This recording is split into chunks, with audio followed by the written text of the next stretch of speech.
Hey guys, we're continuing our video series with Charles. We're actually still covering the realm of shoulders. We're just going into in rehab.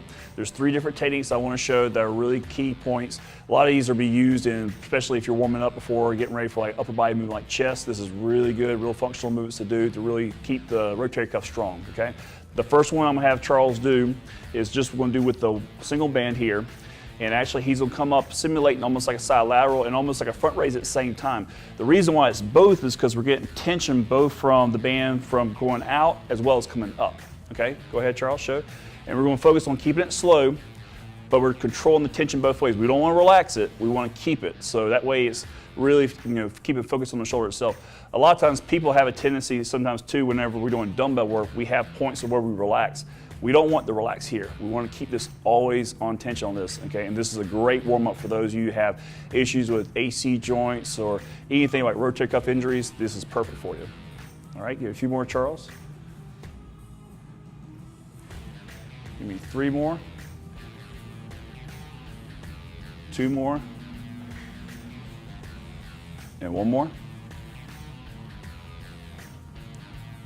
All right. All right, that's our first exercise. We're going into the next one. So here, we got it set up for the 6th exercise. We're actually going to just focus on just simple external rotation moves. Now the goal of this one, and Charles, you can hold this, we're going to keep that elbow in tight to the body, okay? So we're going to focus on keeping that elbow in tight, okay? Here, and we're only going to move about 6 inches max coming out from away from the body. Go ahead.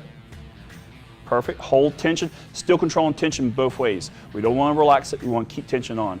We're going to actually try to hit 10 reps with this one. Okay, good.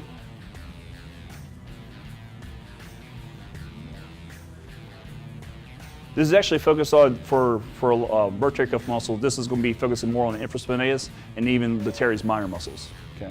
A lot of times those muscles really, especially when it comes to any type of serious abduction or hyperabduction we have, those are the ones that get used a lot. So those are also the ones that sometimes get weakened too when we have an injury. Good. All right, switch sides. And like I said, as you see, it's not much movement here. It's still, like I said, only about 6 inches movement, but Charles can tell you, it definitely is working the shoulder itself too. Okay, keep the elbow in tight. Good. And bend that elbow a little bit more from right there, perfect. Keep it out, good. And you see he's not relaxing, he's keeping tension on, so he's coming back, keeping tension on, perfect. Keeping it out, good.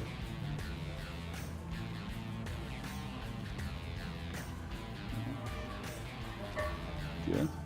Good, elbow bent still. Good. Up. 2 more. 1 more. Good job. All right, continuing on to the 3rd one. Still going to use the band. Now we're going to do internal rotation. So still focusing on keeping the elbow in tight to the body, but it's going to come in, and we're coming in about 6 inches again, okay? Now this is actually also going to work the infraspinatus muscle, but also is going to do a little bit with bicipital tendon. So a lot of y'all that have bicipital tendonitis issues, this is actually a good one to warm up as well, okay? Just that motion there. All right, Charles? Perfect. Good. Keep the elbow tight. Pull it. Good. Hold it. Good. Like I said, still keeping that elbow tucked into the body. A lot of times bicipital tendonitis usually injure it through heavy presses. Anywhere where that hyperabduction of that joint, the humeral joint happens, that's where the bicipital tendonitis can happen or get triggered because the bicipital tendon itself is overstretched. Funny thing, you don't really see it a lot with just bicep movements. You see it more in pressing motions. Pretty much with this one, honestly, for anybody who has issues with rotator cuff or bicipital tendonitis, I would still do this daily.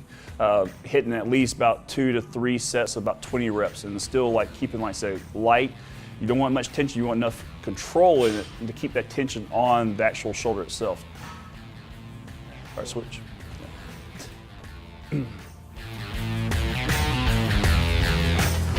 Elbow tight. Good. Shoulder.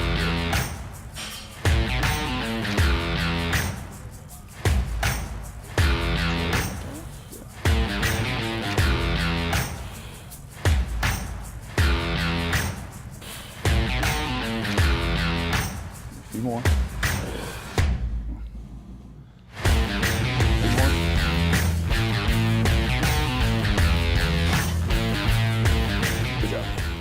All right, guys. Well, that wraps up our rehab approach for our shoulders.